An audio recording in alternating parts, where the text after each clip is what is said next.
సామాన్యుడి చేతిలో సామాజిక అస్త్రం నెంబర్ వన్ నెంబర్ వన్.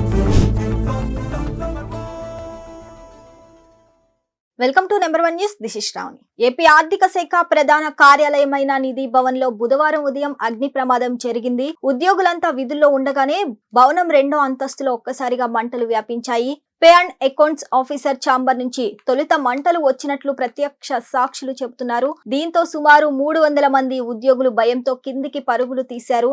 ఆందోళనకు గురైన ఉద్యోగులు పరుగులు తీయటంతో మెట్లపై నుంచి పలువురు జారిపడినట్లుగా తెలుస్తుంది. ఇద్దరికి గాయాలయ్యాయని చెబుతున్నారు. పే అండ్ అకౌంట్స్ కార్యాలయం అంటే రాష్ట్ర ప్రభుత్వ ఉద్యోగులందరికీ జీతభత్యాలు ఇచ్చే కార్యాలయం. రాష్ట్ర వ్యాప్తంగా ఉన్న ప్రభుత్వ ఉద్యోగులు అనేక మంది తమ పనుల నిమిత్తం అధికంగా వస్తుంటారు.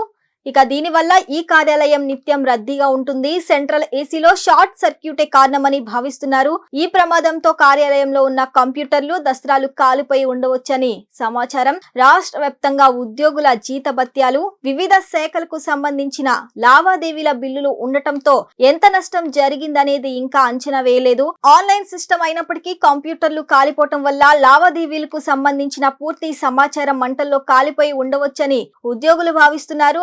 అగ్నిమాపక సిబ్బంది మినహా ఎవరిని లోపలికి అనుమతించడం లేదు. ప్రస్తుతం మంటలు అదుపులోకి వచ్చాయి. ప్రమాదానికి గల కారణాలపై విచారణ చేస్తున్నామని అధికారులు తెలిపారు. మరిన్ని లేటెస్ట్ అప్డేట్స్ కోసం చూస్తూనే ఉండండి నెంబర్ 1 న్యూస్. సామాన్యుడి చేతిలో సామాజిక అస్త్రం.